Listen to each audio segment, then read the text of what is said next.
And the Lakers take on Luka in the... Today's going to be a lot of fun, guys. These games are so good. Both teams wishing for the gift of their first win of the season. Stephen A., who is more valuable to their team? Talk to me. Would you go LeBron or Luka? Well, first of all, before I even get into my basketball take directing my answer to your question, Molly, since you and Max were in the Christmas spirit, you know, you got on the nice Santa hat, Max has on that beautiful sweater and stuff like that, you know, making the people smile. I didn't have anything like that, so I thought. And then I realized I got something that I know would make me smile. Oh, my God. This works for me. This works for me. You understand? Wow. You know why, Max? That was a stretch. Why, Max? You just needed a prop. Because every time, hey, listen. Every you time I put on this hat. Wrong holiday. Every time I put on this hat, it reminds me of the holiday season that's relevant to all of us, but not necessarily to those Dallas Cowboy fans out there. So that makes me feel good and in the Christmas spirit more so than anything right now. And that's what I wanted to say. Now let me stay. Next year we'll get you a Grinch costume. Love the coal and all their stockings. That's right. Let me stay in that state of Texas right now and tell you, when it comes to a player more valuable to their team, even though LeBron is the greatest in the world, even though he's that champion, the fact of the matter is, it's Luka Doncic. Why do I say that, Max Kellerman? It ain't just because of his game.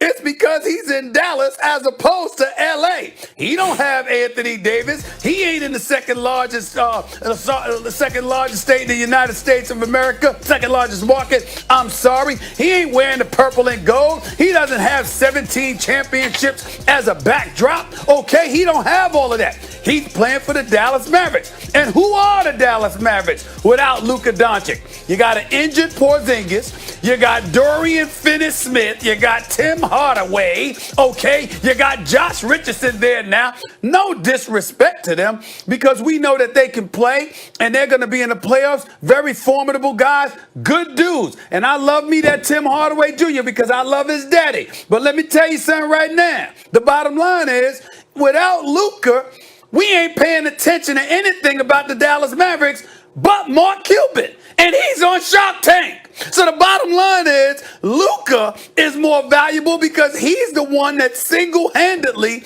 has this entire franchise relevant. That's why we got to go with Luka in this particular situation with this particular question. Well, a lot of times we say who's more valuable to their team, and we all know one guy is better, and that's LeBron. What we're really asking is who's on the lesser team.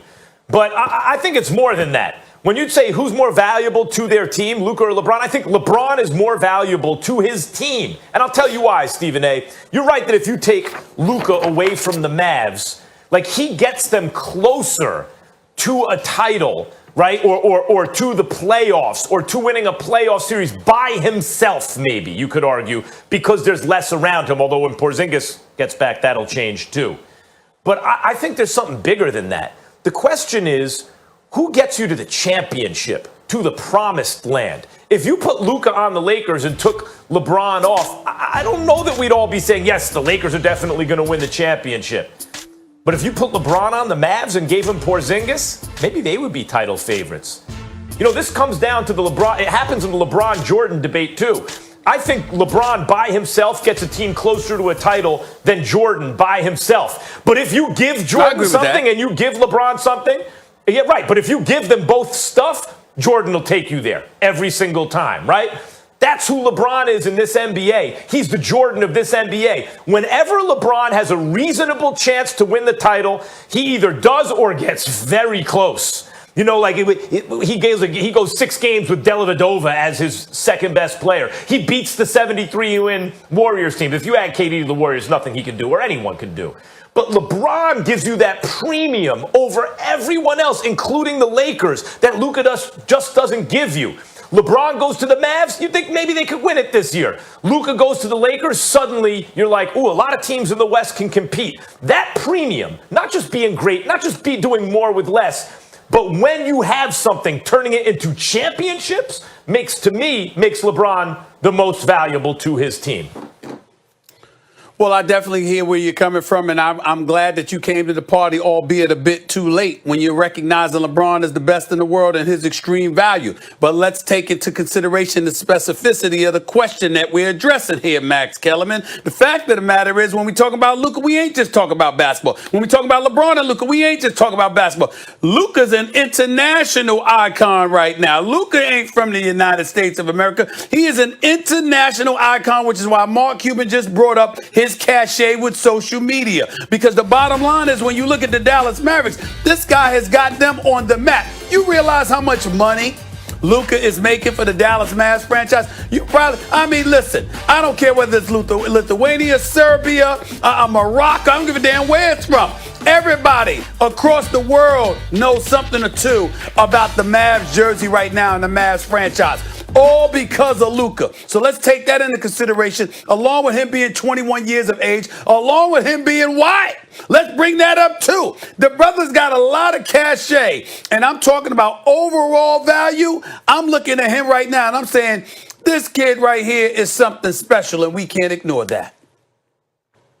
Well, I just looked up Luka while you were talking on Twitter. He has 1.1 million followers. LeBron has 48.5 million. I don't think we want to play. That's right. That's true. I don't think we want to play the social media game with LeBron. He's a beast. We know. But I'll say this: it's not a Yeah. knock against Luka. Luka at 21, 20, it's ridiculous the kind of stuff he's doing at his age. He's almost on pace with LeBron. But LeBron, by the way, when I said Kawhi is the best, that's not the first time I thought LeBron was no longer the best and I was mistaken. It's happened 3 times. Steph Curry, when he won the MVP and the team looked invincible, I thought LeBron's better, but in this NBA, Steph is better because he can shoot. And then Giannis. I thought that with Giannis. And then Giannis. I thought that with Kawhi. And then Kawhi. No doubt. And the remarkable thing about LeBron is whenever it looks like there's a contender to his throne and events conspire to make you think, well, he's had it. He's getting older. This dude is on the come up. He took it over. He beat back those challenges. Max? Steph, Giannis, and Kawhi. It's the reason he's next to Jordan all time. First Take fans everywhere, Max Kellerman, knows that you are a huge baseball fan. Ain't that correct? Yeah. Correct. Since you're a huge baseball fan, 3 strikes and you're out. Steph, Giannis, Kawhi. Done. Oh, you're my out. goodness. Stephen That's A., right. I'm going to be honest with you. LeBron's demise. That's true. I feel like you can't see me right now. There I am. But Stephen A.'s Christmas morning just started at around 11 o'clock. He officially woke up. Southern Steve. I know you're a late night kind of guy, but thank you for joining the party. Merry Christmas, Southern Steve. It's good to have you with us. All right, guys. Plenty more to come still here. It's a huge honor. And I feel like, every team should at least, get to play on Christmas at least once.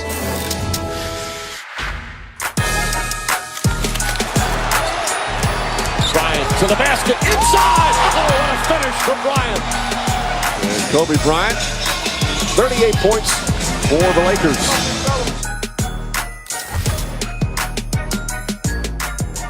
Kawhi versus the Joker. The Clippers will be looking for revenge against the Nuggets, who knocked them out of the playoffs in the bubble. This one is in Denver, 10:30 Eastern, ESPN. Stephen A., who do you have more faith in moving forward?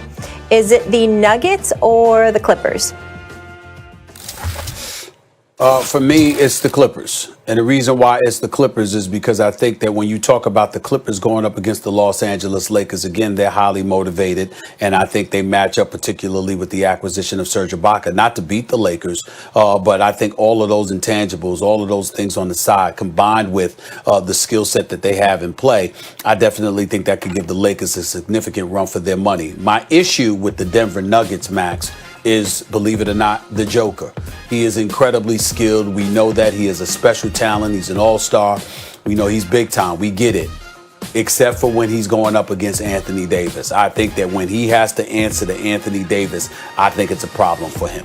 And when you acquire Marc Gasol and then you add Montrezl Harrell as well, even though he had his way with Harrell and those boys for the Clippers last year in the conference semifinals when he averaged 24. The bottom line is I just think that when you talk about them or compared to the Clippers as being that formidable threat to the Lakers, I trust the Clippers more because I think athleticism is desperately needed when you're going up against the Los Angeles Lakers. Joker can play, no doubt about that, but he can't jump onto a curve. I mean, he has no hops whatsoever. You need that against Anthony Davis. He doesn't have it, and I think because he's such a focus for Denver offensively as well he should be, when he's going up against Anthony Davis, it's a huge, huge problem for Denver to overcome, and that's my issue with that matchup. Well, look, the reason AD is better than Jokic is because AD is a superstar on both ends of the floor. But Jokic can do so many things offensively. You know, if you shut down his scoring and he can bully you inside, he can shoot from the outside. He is arguably, and you probably win the argument, the greatest passing